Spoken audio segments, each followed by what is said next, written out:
Log on, tune in, find out. Another good idea from Cambridge. Welcome everyone. Today we have two talks, and before we start with the talk, let me remind you that last week we said that we want to start a new tradition today, namely going after the Thursday talks to a pub. And today we will start with the Sir Isaac Newton pub, and I will explain when we meet and everything else after the talks. So the first speaker today is Albert Atserias from Universitat Politècnica de Catalunya. Correct. Yeah, that's what's said here. And he will speak on Sherali-Adams Relaxations and graph Indistinguishability. Correct. Thank you very much. So this is the title of the talk, and the contents of it is going to be about some problems in combinatorial optimization, and with some connections to logic that we recently found, and that could be a way to attack the problem. And this is what I want to tell you about, and what I want to work on in the next few days. So let me start with a simple example. So let's the simple example of vertex cover.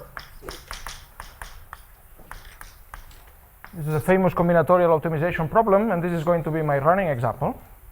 So in the vertex cover, we're given a graph, and the question is to find a subset of the vertices that touches every edge, and you want to find the smallest such set. Now the vertex cover problem is one of the famous NP-complete problems. It was in the list of Karp's NP-complete problems in the 1970s. So it's an NP-complete problem. It's a hard problem. We want to understand and get algorithms for it, or at least approximation algorithms for it.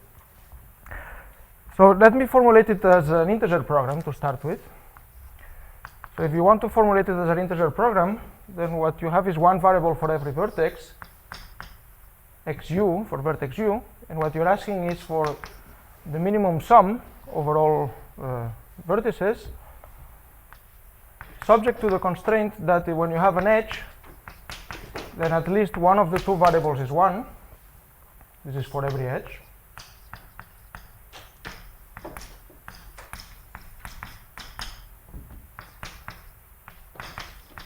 And for the moment we put it as an integer 0, 1 program. So you want this for every vertex.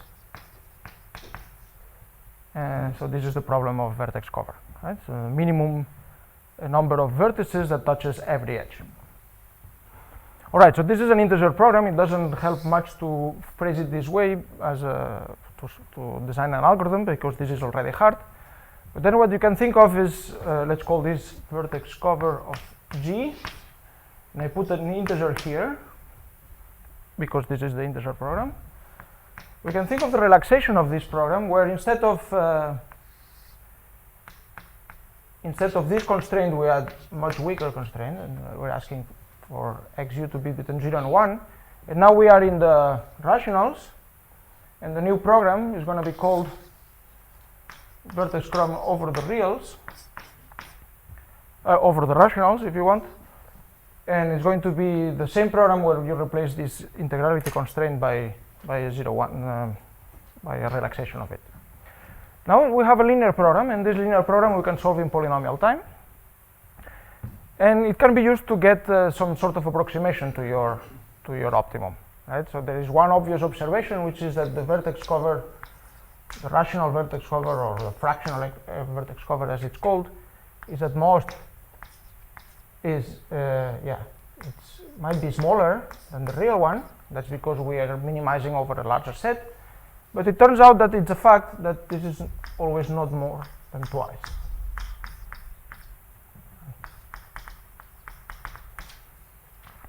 Right, and so this one is just obvious by definition. This one is not so obvious, but there is a rather simple argument by which you can see that the optimum to the fractional problem is achieved at what's called a half integral solution, which is a solution where all values are either 0, 1/2, or 1. And once you have a half integral solution, you can round it up. Every half you turn into 1, then it becomes an integral solution, and what you did at most is doubling the objective value, and therefore you are at most twice. All right, so this suggests this notion of integrality gap. So what is the integrality gap of the vertex cover of the... So this is definition now. I'm going to define this to be the supremum over all graphs of the ratio between the optimum, the integral optimum, and the rational optimum. And this is a definition. This is the integrality gap of the linear programming relaxation. And what this shows is that the integrality gap is at most 2. This follows from the fact.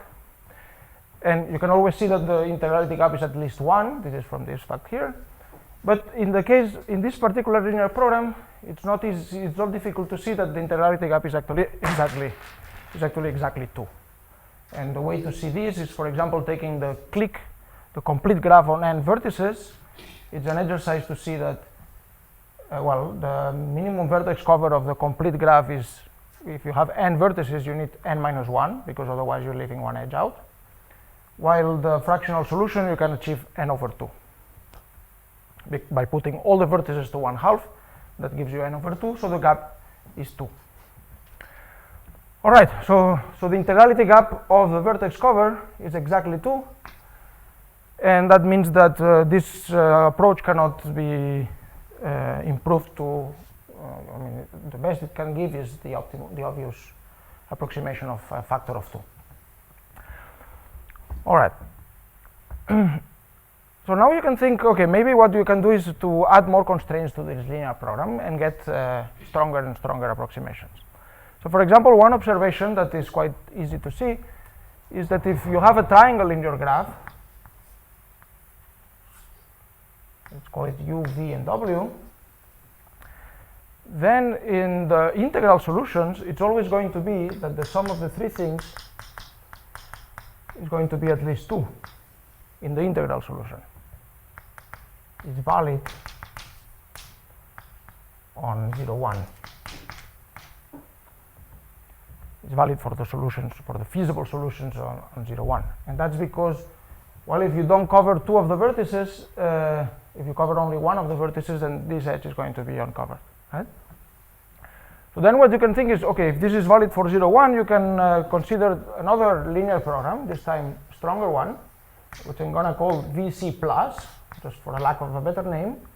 This is going to be the minimum of this sum, subject to the same constraint. XU plus XV is at least 1 for every edge.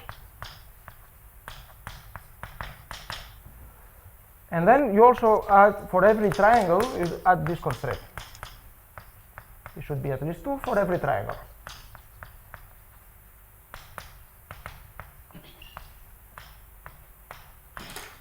UVW in G, and the 0, 1 constraint. 0. This is a stronger linear program, and you can ask, what is the integrality gap of this linear program? And the integrality gap, of course, is going to be the supremum over all graphs of the ratio of the integral over the rational plus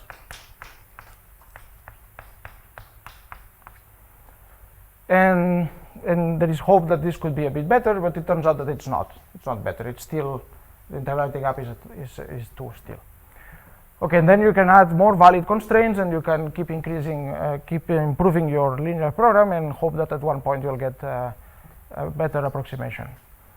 The problem with this is that this is a very ad hoc method of improving a linear program, and you need some more systematic way of generating new constraints, right? And so this is what Sherali-Adams came up with, is a method of generating new constraints out of all constraints that you already have, and constraints that are valid, and therefore they can be added to your linear program, and they are added in some systematic way. So I'm going to describe now this method of adding new constraints. All right, so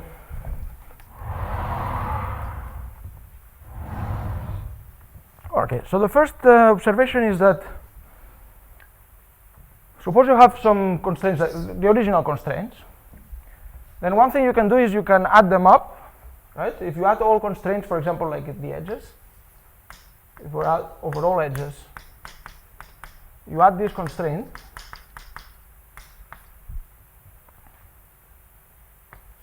then this is going to be,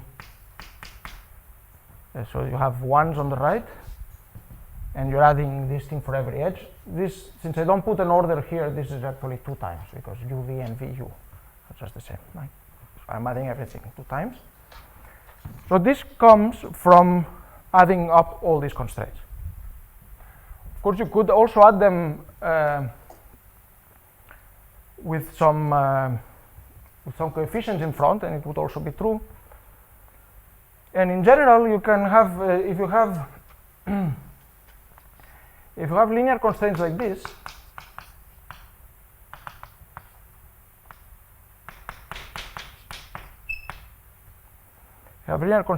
you can always derive one new constraint by taking a positive linear combination of this, right? So you can say, for example, lambda 1 a1t plus lambda 2 a2tx lambda m amtx is at least lambda 1 b1 plus lambda 2 b2 plus lambda m bm. And this will hold, will be a sound inference as long as lambda 1 and all the multipliers are non-negative. So this is a sound inference rule. Out of linear inequalities, you can get another linear inequality. Well, it turns out that this is just sound, and this is sound by just kindergarten mathematics. But it turns out that it's also complete in the following sense. Well, soundness is obvious, and completeness is by the duality theorem of linear programming. And I'm going to tell you in what sense it is complete. It is complete in the sense that any valid linear inequality that is a consequence of these linear inequalities over the rationals is going to be derivable by such a rule. Okay? So, and this follows from the duality theorem of Farkas' lemma, which is essentially the same thing, and this is definitely not obvious. Even more, this completeness theorem tells you that not only it's derivable, but also it's derivable by a small proof, because by a rank argument you're not going to need too many constraints to derive one thing, and also by some elementary linear algebra, your coefficients do not need to be too big. So this forms some sort of proof system for deriving valid inequalities out of other inequalities. Okay, but as I was saying, this is sound and complete over the rationals, and what we're interested in is to derive inequalities that are valid over the integers. This is essentially what we are interested in. So what Sherali-Adams found out is a way to approximate as much as possible the convex hull of the integral solutions by the following rules. So they invented the following rules. This is not the way they phrased it, but this is essentially equivalent. So what you can do is you start with your linear inequality. So from one linear inequality, this time it's just like this, only one. What you can derive, I'm going to derive a polynomial now. So here is the polynomial I derive.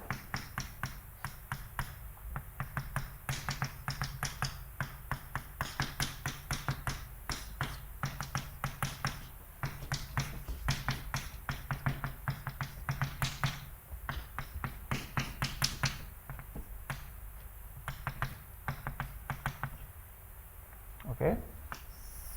So, well, this is, I'm just multiplying by the same multiplier left and right. So the only thing I need for this to be sound is that this is positive. But in the domain that we are interested in, this is true, right? So this is a sound rule. And you want to do this multiplication for as long as I and j's are disjoint. And so we can parameterize this by the size of this thing. And let's say this is in the kth level of Sherali-Adams are going to define, we're going to define a hierarchy, and so the hierarchy is going to be parameterized by this k. So when you are at the kth level of the hierarchy, you allow multiplications like this. Okay, so the next rule is going to be the multilinearization. So if you have px bigger than b, where now p is some polynomial. Can you repeat that last thing about the levels? Sorry, Say it again. I was slightly behind you. What was that thing about the levels of the hierarchy? Sorry. So the levels, yeah, so we're going to define, this is a hierarchy of proof systems that I'm going to define. They are parameterized by this k. And the kth level is, allows this rule. Okay, so you get polynomials of degree k plus 1, because you have degree k here and plus 1. Yes? When you spoke about the soundness and completeness, it was completeness for deriving linear constraints. Yes. Now you're deriving polynomials. Yes. I mean, even in the rationals, I assume this thing is not complete for deriving polynomial constraints, is it? No. No, but for the moment, I mean, this was only for linear constraints. Right? For linear programming. Right? But this is, now I'm talking about it. All right, so we have this rule. We have another rule which says that from px bigger than b, you can get the multilinearization of p. So let's put it like this. Where what this means is that you replace all squares here by their linear version. Right? So you have xi squared, and you replace it by xi. And this is going to be sound over 0, 1. Because if you have 0, 1 in solutions, 0, 1 values, then x squared is going to be equal to x. So from a polynomial, you can get its multilinear version. And then you have the analog of that thing, which is that if you have polynomial inequalities like this, then you can get the positive linear combination.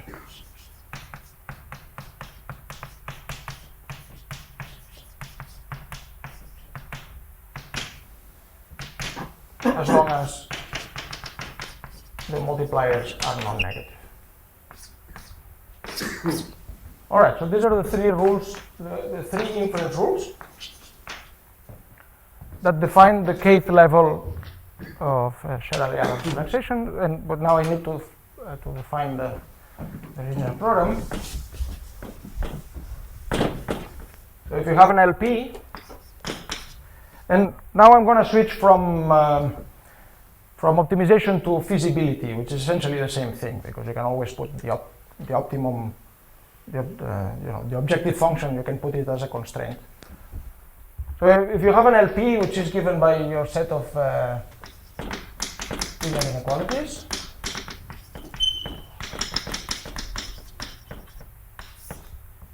then the kth level of this LP, let me put it like this.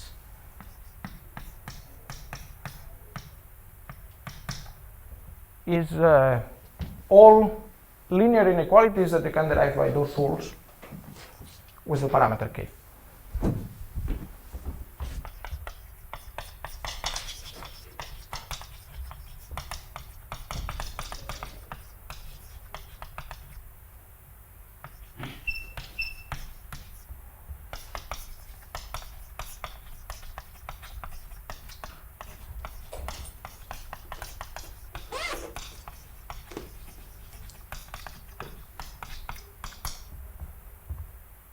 Okay, so this is the kth level.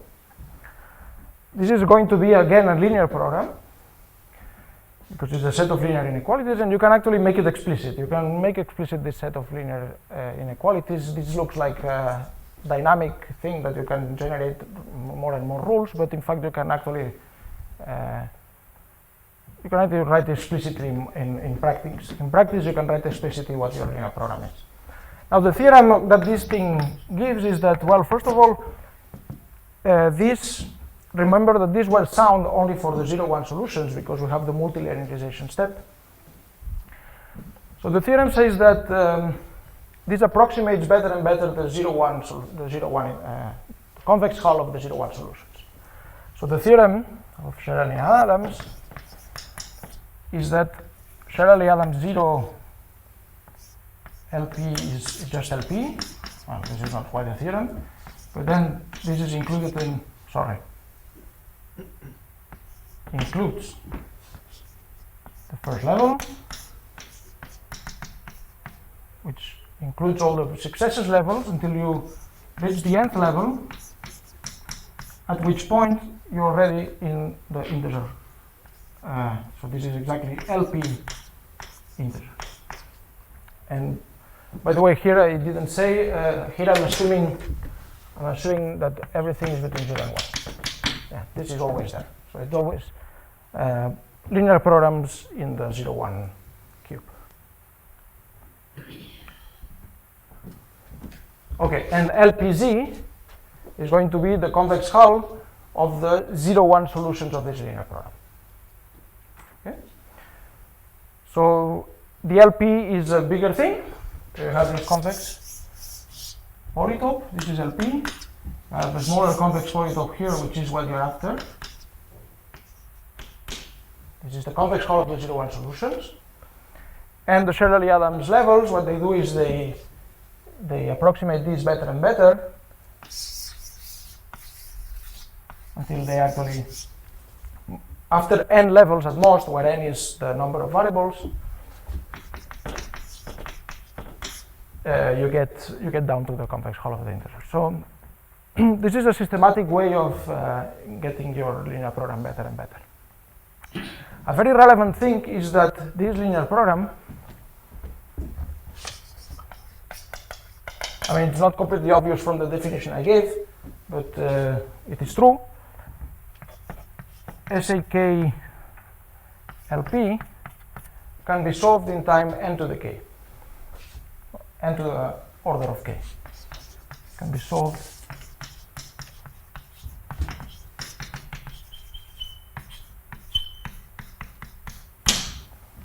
right?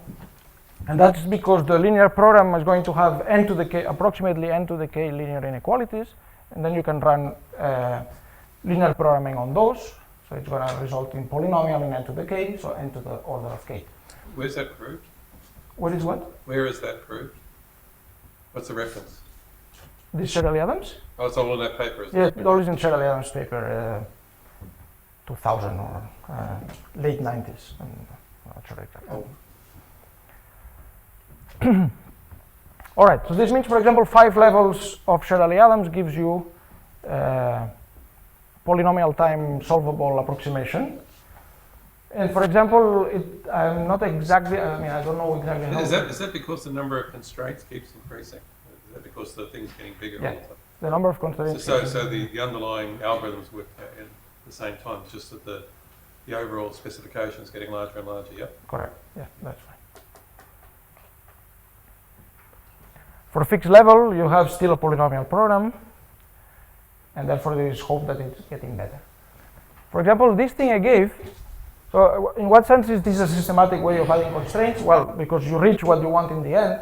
But for example, things like this, quite elementary constraints can be found at the very few levels. After 2 levels, I believe, you already have this constraint in it. So this constraint is derivable from these rules with k equals 2 or maybe 3. Okay? Okay, so this is a systematic way, and then the question now becomes, okay, what can you say about the integrality gap of these programs? Sorry, how does that run if you run it on vertex cover? That's what I'm On going an to actual graph? I'm going to, If you run that and you just run it, how does it run? Does it look like n to the k, or does it look less than that? well, naively, it's n to the k. No, but has it been implemented? Oh, if it has, I haven't, so I don't know. I don't know the answer. I don't know if it behaves better than n to the k. I would guess not. But. Good. Well, one thing is, depends on how would you, if you make all your constraints explicit and then solve the linear program, then this is worthless because it's n to the k. So you would have to find a way to solve your linear program with the constraints implicit, which is not a crazy thing to do, but it requires some thought. Okay, thank you. Yeah. Okay, so there are some results here known and quite strong ones. for vertex cover and for other problems, but since our running example is vertex cover, let me mention one very strong result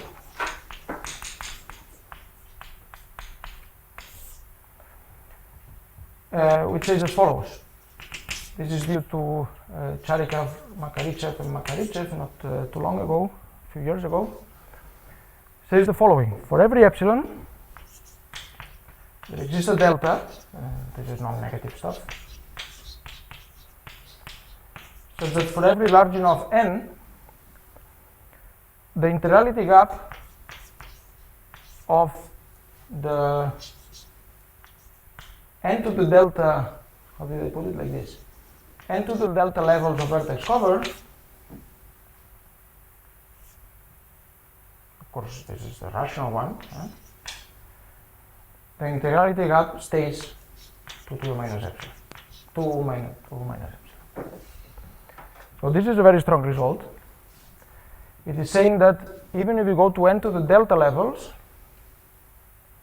so for every epsilon there is a delta, so that even if you go n to the delta levels away, you stay 2 to the epsilon but. So it's a hopeless approximation. Does that use PCP? It doesn't use PCP. So this is an unconditional result. While, for example, I mean, this is the point of this result is that it's consistent with what is predicted by the so-called unique games conjecture. So the unique games conjecture says that it is hard to approximate vertex cover better than 2. It is NP hard to approximate vertex cover better than 2. So the unique games conjecture in some sense implies this. Okay.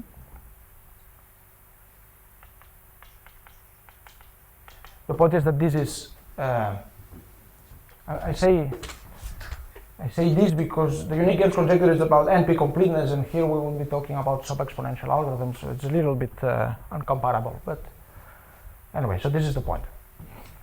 That this is unconditional and it's a strong result. So an open problem that I'd like to attack, or at least to have a look at, the open problem is to improve these to linear.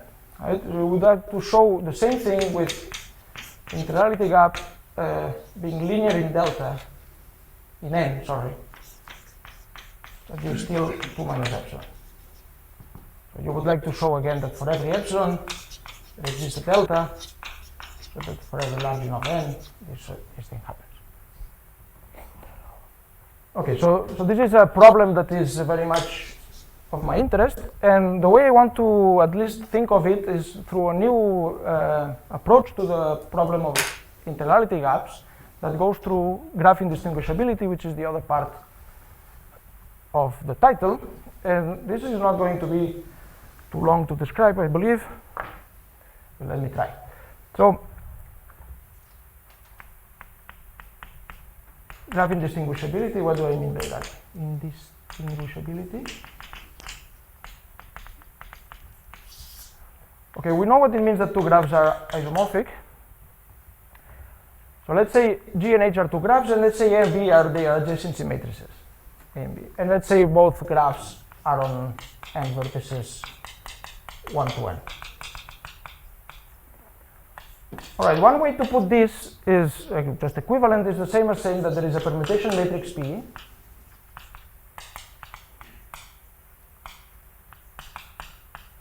that takes one matrix to the other.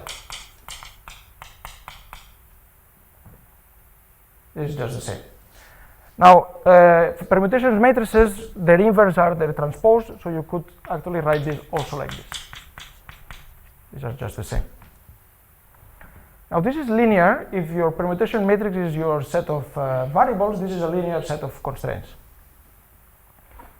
So, the condition of being a permutation matrix can also be written as a set of linear constraints. You say that if you sum every row, you get 1. Yes, and if you sum every column, then you get 1 also. I don't know if the transposes are correct. And the other thing is that P is a 0-1 matrix. So this is an integer program of which you can look at its linear relaxation.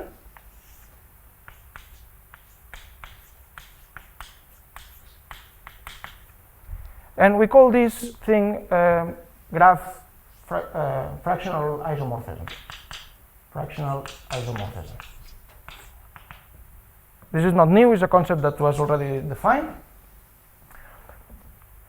And so now once you have the fractional isomorphism, which is a linear program, it's a feasibility question, you can ask about the Sherali-Adams levels of this linear program. Right? So the theorem that we want to use is the following. It's a recent result in joint work with Elitsa Maneva. It says as follows. This is published just this year in ITCS. The following says the following. The theorem says the following. Two graphs are. I'm going to put some signs I haven't defined, but I'll say it in words. Two graphs are indistinguishable by the k levels of Sherali-Adams. Implies that the two graphs are indistinguishable in the counting logic with k variables,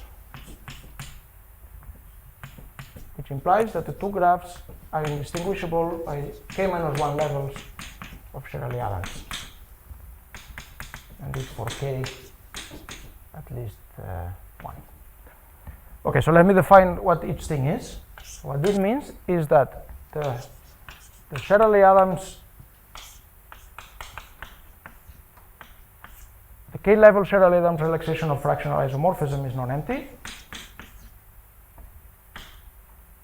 Okay, so it's feasible. It stays feasible after k levels of Sherali-Adams. This is just the same. And this is a logical notion. What this means is that G and H satisfy the same properties that are expressible in first order logic with counting quantifiers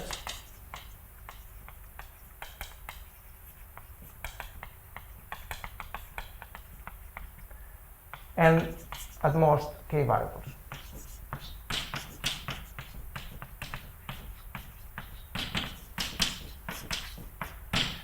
Now, what is first order logic with counting quantifiers? It's should finish on time. You have atomic formulas for the edges. You have negations, conjunctions, disjunctions, and you have counting quantifiers, which is things of the type there are at least I x's that satisfy property phi of x. This is the counting logic.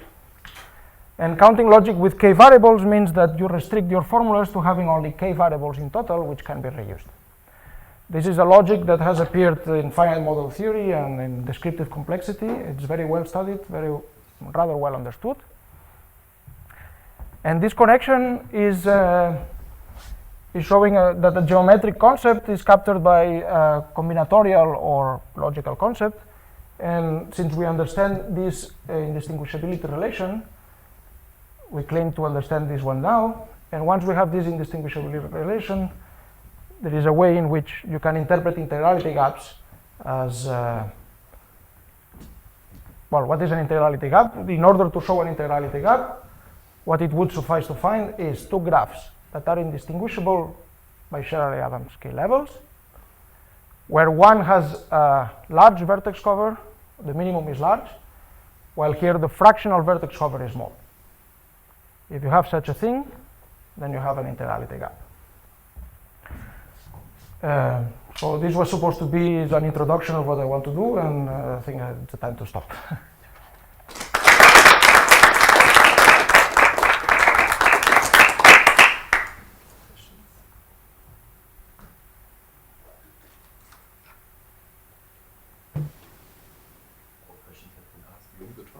Thanks again.